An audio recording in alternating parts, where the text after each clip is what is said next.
ते मोदी का मन की बात आज मोदी मन की बात रे देशवासी को संबोधित कर सुनिबा मोदी का मन की बात। भारतवासियों की उपलब्धि कितनी बड़ी है। हमारी जनसंख्या ज्यादातर देशों से कई गुना ज्यादा है। हमारे देश में चुनौतियां भी भिन्न प्रकार की हैं, लेकिन फिर भी हमारे देश में कोरोना उतनी तेजी से नहीं फैल पाया जितना दुनिया के अन्य देशों में फैला। कोरोना से होने वाले मृत्यु दर भी हमारे देश में काफी कम है। जो नुकसान हुआ है उसका दुख हम सबको है, लेकिन जो कुछ भी हम बचा पाए हैं वो निश्चित तौर पर देश की सामूहिक संकल्प शक्ति का ही परिणाम है। इतने बड़े देश में हर एक देशवासी ने खुद इस लड़ाई को लड़ने की ठानी है। ये पूरी मुहिम पीपल ड्रिवन है। साथियों, देशवासियों की संकल्प शक्ति के साथ एक और शक्ति इस लड़ाई में हमारी सबसे बड़ी ताकत है, वो है देशवासियों की सेवा शक्ति। वास्तव में इस महामारी के समय हम भारतवासियों ने ये दिखा दिया है कि सेवा और त्याग का हमारा विचार केवल हमारा आदर्श नहीं है, बल्कि भारत की जीवन पद्धति है। और हमारे यहाँ तो कहा गया है, सेवा परमो धर्मः।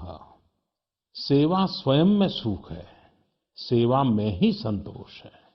आपने देखा होगा कि दूसरों की सेवा में लगे व्यक्ति के जीवन में कोई डिप्रेशन या तनाव कभी नहीं दिखता। उसके जीवन में, जीवन को लेकर उसके नजरिए में भरपूर आत्मविश्वास, सकारात्मकता और जीवंतता प्रतिपल नजर आती है।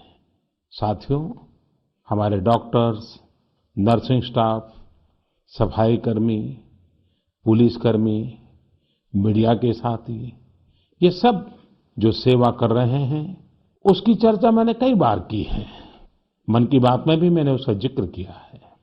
सेवा में अपना सब कुछ समर्पित कर देने वाले लोगों की संख्या अनगिनत है। ऐसे ही एक सज्जन है तमिलनाडु के सी मोहन। सी मोहन जी मदुरई में एक सैलून चलाते हैं। अपनी मेहनत की कमाई से इन्होंने अपनी बेटी की पढ़ाई के लिए 5 लाख रुपए बचाए थे, लेकिन इन्होंने ये पूरी राशि इस समय जरूरतमंदों, गरीबों की सेवा के लिए खर्च कर दी। इसी तरह अगरतला में ठेला चलाकर जीवन यापन करने वाले गौतम दास जी अपनी रोजमर्रा की कमाई की बचत में से हर रोज दाल चावल खरीदकर जरूरतमंदों को खाना खिला रहे हैं। पंजाब के पठानकोट से भी एक ऐसा ही उदाहरण मुझे पता चला।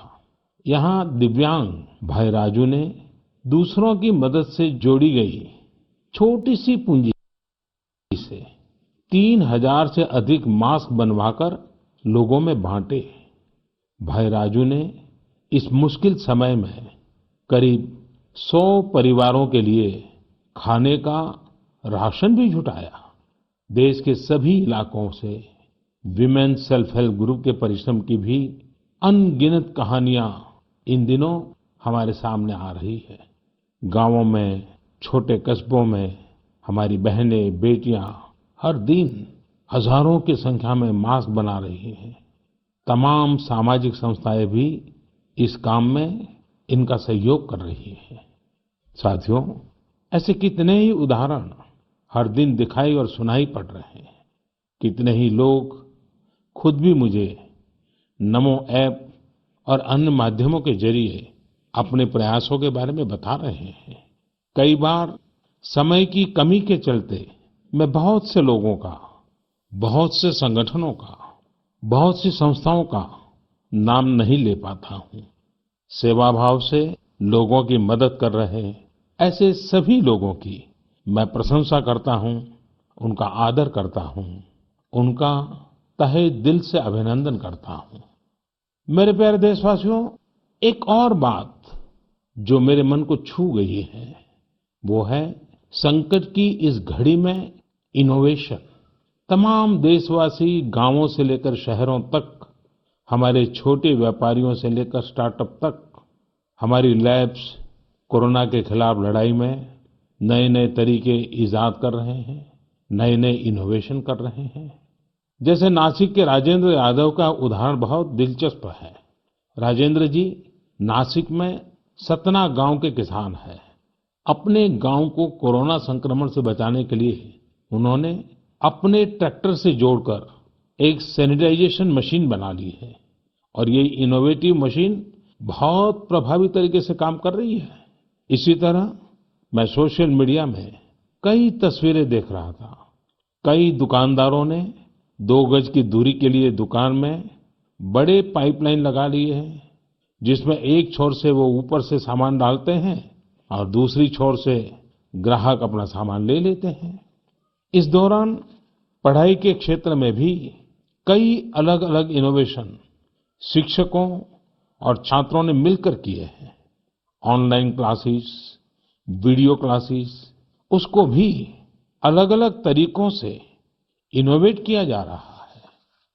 कोरोना की वैक्सीन पर हमारी लैब्स में जो काम हो रहा है उस पर तो दुनिया भर की नजर है और हम सबकी आशा भी। किसी भी परिस्थिति को बदलने के लिए इच्छा शक्ति के साथ ही बहुत कुछ इनोवेशन पर भी निर्भर करता है।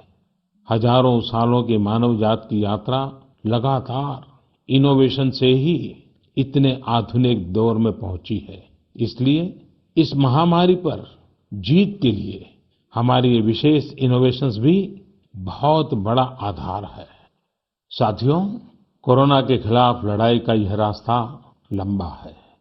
एक ऐसी आपदा जिसका पूरी दुनिया के पास कोई इलाज ही नहीं है, जिसका कोई पहले का अनुभव भी नहीं है, तो ऐसे में नई नई चुनौतियां और उसके कारण परेशानियां हम अनुभव भी कर रहे हैं।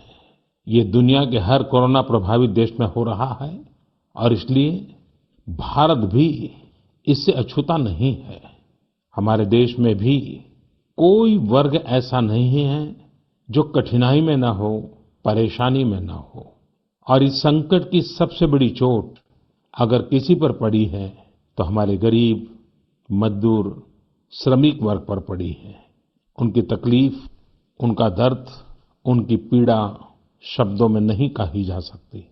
हम में से कौन ऐसा होगा जो उनकी और उनके परिवार की तकलीफों को अनुभव न कर रहा हो। हम सब मिलकर इस तकलीफ को, इस पीड़ा को बांटने का प्रयास कर रहे हैं। पूरा देश प्रयास कर रहा है। हमारे रेलवे के साथी दिन रात लगे हुए हैं। केंद्र हो, राज्य हो, स्थानीय स्वराज की संस्थाएं हो, हर कोई दिन रात मेहनत कर रहे हैं। जिस प्रकार रेलवे के कर्मचारी आज जुटे हुए हैं, वे भी एक प्रकार से अग्रिम पंक्ति में खड़े कोरोना वॉरियर्स ही है। लाखों श्रमिकों को ट्रेनों से और बसों से सुरक्षित ले जाना, उनके खाने पीने की चिंता करना, हर जिले में क्वारंटाइन केंद्रों की व्यवस्था करना, सभी की टेस्टिंग, चेकअप, उपचार की व्यवस्था करना, ये सब काम लगातार चल रहे हैं और बहुत बड़ी मात्रा में चल रहे हैं। लेकिन साथियों, जो दृश्य आज हम देख रहे हैं, इससे देश को अतीत में जो कुछ हुआ उसके अवलोकन और भविष्य के लिए सीखने का अवसर भी मिला है। आज हमारे श्रमिकों की पीड़ा में हम देश के पूर्वी हिस्से की पीड़ा को देख सकते हैं। जिस पूर्वी हिस्से में देश का ग्रोथ इंजन बनने की क्षमता है, जिसके श्रमिकों के बाहुबल में देश को नई ऊंचाई पर ले जाने का सामर्थ्य है, उस पूर्वी हिस्से का विकास बहुत आवश्यक है। पूर्वी भारत के विकास से ही देश का संतुलित आर्थिक विकास संभव है। देश ने जब मुझे सेवा का अवसर दिया, तभी से हमने पूर्वी भारत के विकास को प्राथमिकता दी है। मुझे संतोष है कि बीते वर्षों में इस दिशा में बहुत कुछ हुआ है और अब प्रवासी मजदूरों को देखते हुए बहुत कुछ नए कदम उठाना भी आवश्यक हो गया है और हम लगातार उस दिशा में आगे बढ़ रहे हैं। जैसे कहीं श्रमिकों की स्किल मैपिंग का काम हो रहा है, कहीं स्टार्टअप्स इस काम में जुटे हैं, कहीं माइग्रेशन कमीशन बनाने की बात हो रही है। इसके अलावा केंद्र सरकार ने अभी जो फैसले लिए हैं, उससे भी गांवों में रोजगार, स्वरोजगार, लघु उद्योगों से जुड़ी विशाल संभावनाएं खुली हैं। ये फैसले इन स्थितियों के समाधान के लिए हैं, आत्मनिर्भर भारत के लिए हैं। अगर हमारे गांव आत्मनिर्भर होते, हमारे कस्बे, हमारे जिले, हमारे राज्य आत्मनिर्भर होते, तो अनेक समस्याओं ने वो रूप नहीं लिया होता जिस रूप में वो आज हमारे सामने खड़ी है। लेकिन अंधेरे से रोशनी की ओर बढ़ना मानव स्वभाव है। तमाम चुनौतियों के बीच मुझे खुशी है कि आत्मनिर्भर भारत पर आज देश में व्यापक मंथन शुरू हुआ है। लोगों ने अब इसे अपना अभियान बनाना शुरू किया है। इस मिशन का नेतृत्व देशवासी अपने हाथ में ले रहे हैं। बहुत से लोगों ने तो ये भी बताया है कि उन्होंने जो जो सामान उनके इलाके में बनाए जाते हैं, उनकी एक पूरी लिस्ट बना ली है। ये लोग अब इन लोकल प्रोडक्ट्स को ही खरीद रहे हैं और वोकल फॉर लोकल को प्रमोट भी कर रहे हैं।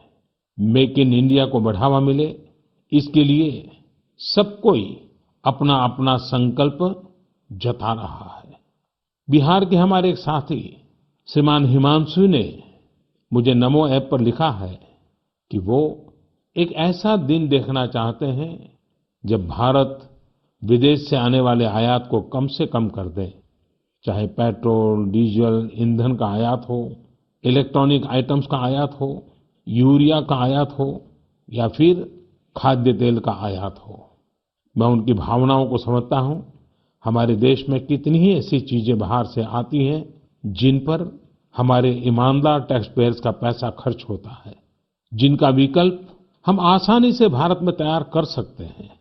असम के सुदीप ने मुझे लिखा है कि वो महिलाओं के बनाए हुए लोकल बैम्बू प्रोडक्ट्स का व्यापार करते हैं और उन्होंने तय किया है कि आने वाले 2 वर्ष में वे अपने बैम्बू प्रोडक्ट को एक ग्लोबल ब्रांड बनाएंगे। मुझे पूरा भरोसा है आत्मनिर्भर भारत अभियान इस दशक में देश को नई ऊंचाई पर ले जाएगा। मेरे प्यारे देशवासियों, कोरोना संकट के इस दौर में मेरी विश्व के अनेक नेताओं से बातचीत हुई है, लेकिन मैं एक सीक्रेट जरूर आज बताना चाहूंगा। विश्व के अनेक नेताओं की जब बातचीत होती है तो मैंने देखा इन दिनों उनकी बहुत ज्यादा दिलचस्पी योग और आयुर्वेद के संबंध में होती है। कुछ नेताओं ने मुझसे पूछा कि कोरोना के इस काल में ये योग और आयुर्वेद कैसे मदद कर सकते हैं। साथियों, अंतर्राष्ट्रीय योग दिवस जल्द ही आने वाला है। योग जैसे जैसे लोगों के जीवन से जुड़ रहा है, लोगों में अपने स्वास्थ्य को लेकर जागरूकता भी लगातार बढ़ रही है। अभी कोरोना संकट के दौरान भी ये देखा जा रहा है कि हॉलीवुड से हरिद्वार तक घर में रहते हुए लोग योग पर बहुत गंभीरता से ध्यान दे रहे हैं। हर जगह लोगों ने योग और उसके साथ साथ आयुर्वेद के बारे में और ज्यादा जानना चाहा है, उसे अपनाना चाहा है।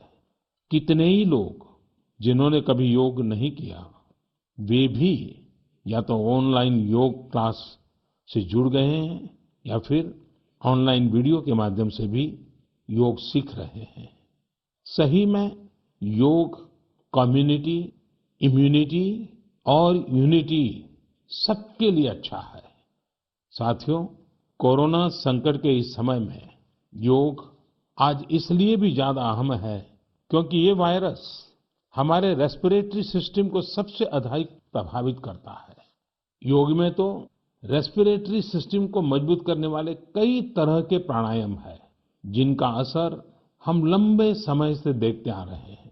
ये टाइम टेस्टेड टेक्निक्स हैं जिसका अपना अलग महत्व है। कपालभाति और अनुलोम विलोम प्राणायाम से अधिकतर लोग परिचित होंगे, लेकिन भस्त्रिका, शीतली, भ्रामरी जैसे कई प्राणायाम के प्रकार है जिसके अनेक लाभ भी है। वैसे आपके जीवन में योग को बढ़ाने के लिए आयुष मंत्रालय ने भी इस बार एक अनोखा प्रयोग किया है। आयुष मंत्रालय ने माय लाइफ माय योग नाम से अंतर्राष्ट्रीय वीडियो ब्लॉग उसकी प्रतियोगिता शुरू की है।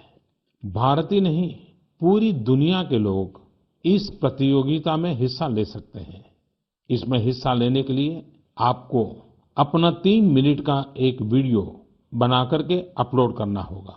इस वीडियो में आप जो योग या आसन करते हुए वो करते हुए दिखाना है और योग से आपके जीवन में जो बदलाव आया है उसके बारे में भी बताना है। मेरा आपसे अनुरोध है, आप सभी इस प्रतियोगिता में अवश्य भाग लें और इस नए तरीके से अंतर्राष्ट्रीय योग दिवस में आप हिस्सेदार बनिए। साथियों, हमारे देश में करोड़ों करोड़ गरीब दशकों से एक बहुत बड़ी चिंता में रहते आए हैं। अगर बीमार पड़ गए तो क्या होगा? अपना इलाज कराएं या फिर परिवार के लिए रोटी की चिंता करें? इस तकलीफ को समझते हुए इस चिंता को दूर करने के लिए ही करीब 1.5 साल पहले आयुष्मान भारत योजना शुरू की गई थी। कुछ ही दिन पहले आयुष्मान भारत के लाभार्थियों की संख्या 1 करोड़ के पार हो गई है। 1 करोड़ से ज्यादा मरीज मतलब देश के 1 करोड़ से अधिक परिवारों की सेवा हुई है। 1 करोड़ से ज्यादा मरीज का मतलब क्या होता है मालूम है? 1 करोड़ से ज्यादा मरीज मतलब नॉर्वे जैसा देश, सिंगापुर जैसा देश, उसकी जो टोटल जनसंख्या है उससे 2 गुना लोगों को मुफ्त में इलाज दिया गया है। अगर गरीबों को अस्पताल में भर्ती होने के बाद इलाज के लिए पैसे देने पड़ते, इनका मुफ्त इलाज नहीं हुआ होता तो उन्हें एक मोटा मोटा अंदाज है करीब करीब 14,000 करोड़ रुपए से भी ज्यादा अपनी जेब से खर्च करने पड़ते। आयुष्मान भारत योजना ने गरीबों के पैसे खर्च होने से बचाए हैं। मैं आयुष्मान भारत के सभी लाभार्थियों के साथ साथ मरीजों का उपचार करने वाले सभी डॉक्टरों, नर्सेज और मेडिकल स्टाफ को भी बधाई देता हूं। आयुष्मान भारत योजना के साथ एक बहुत बड़ी विशेषता पोर्टेबिलिटी की सुविधा भी है। पोर्टेबिलिटी ने देश को एकता के रंग में रंगने में भी मदद की है। यानी बिहार का कोई गरीब अगर चाहे तो उसे कर्नाटका में भी वही सुविधा मिलेगी जो उसे अपने राज्य में मिलती। इसी तरह महाराष्ट्र का कोई गरीब चाहे तो उसे इलाज की वही सुविधा तमिलनाडु में मिलती। इस योजना के कारण किसी क्षेत्र में जहां स्वास्थ्य की व्यवस्था कमजोर है, वहां के गरीब को देश के किसी भी कोने में उत्तम इलाज कराने की सहूलियत मिलती है। साथियों, आप ये जानकर हैरान रह जाएंगे कि 1 करोड़ लाभार्थियों में से 80% लाभार्थी देश के ग्रामीण इलाकों के हैं। इनमें भी करीब करीब 50% लाभार्थी हमारी माताएं, बहनें और बेटियां हैं।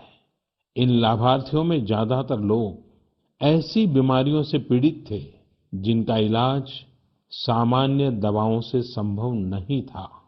इनमें से 70% लोगों की सर्जरी की गई है। आप अनुमान लगा सकते हैं कि कितनी बड़ी तकलीफों से इन लोगों को मुक्ति मिली है। मणिपुर के चुराचांदपुर में 6 साल के बच्चे केलेनसांग, उसको भी इसी तरह आयुष्मान योजना से नया जीवन मिला है। केलेनसांग को इतनी छोटी उम्र में ब्रेन की गंभीर बीमारी हो गई। इस बच्चे के पिता दिहाड़ी मजदूर हैं और मां बुनाई का काम करती हैं। ऐसे में बच्चे का इलाज कराना बहुत कठिन हो रहा था, लेकिन आयुष्मान भारत योजना से अब उनके बेटे का मुफ्त इलाज हो गया है। कुछ इसी तरह का अनुभव पुडुचेरी की अमूर्था वल्ली जी का भी है। उनके लिए भी आयुष्मान भारत योजना संकट मोचक बनकर आई है। अमूर्था वल्ली जी के पति की हार्ट अटैक से दुखद मृत्यु हो चुकी है। उनके 27 साल के बेटे जीवा को भी हार्ट की बीमारी थी। डॉक्टर्स ने जीवा के लिए सर्जरी की सलाह दी थी, लेकिन दिहाड़ी मजदूरी करने वाले जीवा के लिए अपने खर्च से इतना बड़ा ऑपरेशन करवाना संभव ही नहीं था। लेकिन अमूर्था वल्ली ने अपने बेटे का आयुष्मान भारत योजना में रजिस्ट्रेशन करवाया और 9 दिनों बाद बेटे जीवा के हार्ट की सर्जरी भी हो गई। साथियों, मैंने आपको सिर्फ 3-4 घटनाओं का जिक्र किया। आयुष्मान भारत से तो ऐसी 1 करोड़ से अधिक कहानियां जुड़ी हुई है। ये कहानियां जीते जागते इंसानों की हैं। दुख तकलीफ से मुक्त हुए हमारे अपने परिवारजनों की है। आपसे मेरा आग्रह है, कभी समय मिले तो ऐसे व्यक्ति से जरूर बात करिएगा जिसने आयुष्मान भारत योजना के तहत अपना इलाज कराया हो। आप देखेंगे कि जब एक गरीब बीमारी से बाहर आता है तो उसमें गरीबी से लड़ने की भी ताकत नजर आने लगी है। और मैं हमारे देश के ईमानदार टैक्स पेयर से कहना चाहता हूं, आयुष्मान भारत योजना के तहत जिन गरीबों का मुफ्त इलाज हुआ है, उनके जीवन में जो सुख आया है, संतोष मिला है, उस पुण्य के असली हकदार आप भी हैं। हमारा ईमानदार टैक्स पेयर भी इस पुण्य का हकदार है। मेरे प्यारे देशवासियों, एक तरफ हम महामारी से लड़ रहे हैं तो दूसरी तरफ हमें हाल में पूर्वी भारत के कुछ हिस्सों में प्राकृतिक आपदा का भी सामना करना पड़ा है। पिछले कुछ हफ्तों के दौरान हमने पश्चिम बंगाल और उड़ीसा में सुपर साइक्लोन अम्फान का कहर देखा। तूफान से अनेकों घर तबाह हो गए, किसानों को भी भारी नुकसान हुआ। हालात का जायजा लेने के लिए मैं पिछले हफ्ते उड़ीसा और पश्चिम बंगाल गया था। पश्चिम बंगाल और उड़ीसा के लोगों ने जिस हिम्मत और बहादुरी के साथ हालात का सामना किया है, प्रशंसनीय है। संकट की इस घड़ी में देश भी हर तरह से वहां के लोगों के साथ खड़ा है। साथियों, एक तरफ जहां पूर्वी भारत तूफान से आई आपदा का सामना कर रहा है, वहीं दूसरी तरफ देश के कई हिस्से टिड्डियों या लोकस्ट के हमले से प्रभावित हुए हैं। इन हमलों ने फिर हमें याद दिलाया है कि ये छोटा सा जीव कितना नुकसान करता है। टिड्डी दल का हमला कई दिनों तक चलता है। बहुत बड़े क्षेत्र पर इसका प्रभाव पड़ता है। भारत सरकार हो, राज्य सरकार हो, कृषि विभाग हो, प्रशासन भी इस संकट के नुकसान से बचने के लिए, किसानों की मदद करने के लिए आधुनिक संसाधनों का भी उपयोग कर रहा है। नए नए आविष्कार की तरफ भी ध्यान दे रहा है। और मुझे विश्वास है कि हम सब मिलकर के हमारे कृषि क्षेत्र पर ये जो संकट आया है, उससे भी लोहा लेंगे, बहुत कुछ बचा लेंगे। मेरे प्यारे देशवासियों, कुछ दिन बाद ही 5 जून को पूरी दुनिया विश्व पर्यावरण दिवस मनाएगी। विश्व पर्यावरण दिवस पर इस साल की थीम है बायोडायवर्सिटी, यानी जैव विविधता। वर्तमान परिस्थितियों में यह थीम विशेष रूप से महत्वपूर्ण है। लॉकडाउन के दौरान पिछले कुछ हफ्तों में जीवन की रफ्तार थोड़ी धीमी जरूर हुई है, लेकिन इससे हमें अपने आसपास प्रकृति की समृद्ध विविधता को, जैव विविधता को करीब से देखने का अवसर भी मिला है। आज कितने ही ऐसे पक्षी जो प्रदूषण और शोर शराबे में ओझल हो गए थे, सालों बाद उनकी आवाज को लोग अपने घरों में सुन रहे हैं। अनेक जगहों से जानवरों के उन्मुक्त विचरण की खबरें भी आ रही हैं। मेरी तरह आपने भी सोशल मीडिया में जरूर इन बातों को देखा होगा, पढ़ा होगा। बहुत लोग कह रहे हैं, लिख रहे हैं, तस्वीरें साझा कर रहे हैं कि वो अपने घर से दूर दूर पहाड़ियां देख पा रहे हैं, दूर दूर जलती हुई रोशनी देख रहे हैं। इन तस्वीरों को देखकर कई लोगों के मन में ये संकल्प उठा होगा, क्या हम उन दृश्यों को ऐसे ही बना रख सकते हैं? इन तस्वीरों ने लोगों को प्रकृति के लिए कुछ करने की प्रेरणा भी दी है। वो ऐसे ही बना रख सकते हैं। इन तस्वीरों ने लोगों को प्रकृति के लिए कुछ करने की प्रेरणा भी दी है। नदियां सदा स्वच्छ रहें, पशु पक्षियों को भी खुलकर जीने का हक मिले, आसमान भी साफ सुथरा हो, इसके लिए हम प्रकृति के साथ तालमेल बिठाकर जी है। लेकिन जल के साथ हमारी जिम्मेवारी भी है। वर्षा का पानी, बारिश का पानी, ये हमें बचाना है।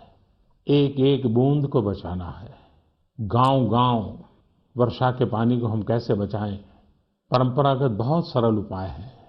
उन सरल उपाय से भी हम पानी को रोक सकते हैं। 5 दिन 7 दिन भी अगर पानी रुका रहेगा तो धरती माँ के पास बुझाएगा, पानी फिर जमीन में जाएगा, वही जल जीवन की शक्ति बन जाएगा। और इसलिए इस वर्षा ऋतु में हम सबका प्रयास रहना चाहिए कि हम पानी को बचाएं, पानी को संरक्षण करें। मेरे प्यारे देशवासियों, स्वच्छ पर्यावरण सीधे हमारे जीवन, हमारे बच्चों के भविष्य का विषय है। इसलिए हमें व्यक्तिगत स्तर पर भी इसकी चिंता करनी होगी। मेरा आपसे अनुरोध है कि इस पर्यावरण दिवस पर कुछ पेड़ अवश्य लगाएं और प्रकृति की सेवा के लिए कुछ ऐसा संकल्प अवश्य लें जिससे प्रकृति के साथ आपका हर दिन का रिश्ता बना रहे। हाँ, गर्मी बढ़ रही है, इसलिए पक्षियों के लिए पानी का इंतजाम करना मत भूलिएगा। साथियों, हम सबको ये भी ध्यान रखना होगा कि इतनी कठिन तपस्या के बाद, इतनी कठिनाइयों के बाद देश ने जिस तरह हालत संभाला है, उसे बिगड़ने नहीं देना है। हमें इस लड़ाई को कमजोर नहीं होने देना है। हम लापरवाह हो जाएं, सावधानी छोड़ दें, ये कोई विकल्प नहीं है। कोरोना के खिलाफ लड़ाई अब भी उतनी ही गंभीर है। आपको, आपके परिवार को कोरोना से अभी भी उतना ही गंभीर खतरा हो सकता है। हमें हर इंसान की जिंदगी को बचाना है। इसलिए 2 गज की दूरी, चेहरे पर मास्क, हाथों को धोना, इन सब सावधानियों का वैसे ही पालन करते रहना है जैसे अभी तक करते आए हैं। मुझे पूरा विश्वास है कि आप अपने लिए, अपनों के लिए, अपने देश के लिए ये सावधानी जरूर रखेंगे। इसी विश्वास के साथ आपके उत्तम स्वास्थ्य के लिए मेरी हार्दिक शुभकामनाएं हैं। अगले महीने फिर एक बार मन की बात अनेक नए विषयों के साथ जरूर करेंगे। धन्यवाद। इथरा मोदी मन की बात रे मोदी आज कोरोनार कथा कही। कोरोना रे समस्ते को कोरोना वार्ता देइछन्ते। जो माने जो लॉकडाउन समय साहाय्य सहयोग करिछन्ते तांको धन्यवाद देइछन्ते। सेवा त्याग पई यह सफल होई परिछि बोली कहिछन्ते मोदी। समय होइछि बुलेटिन केट रखिबा। नमस्कार।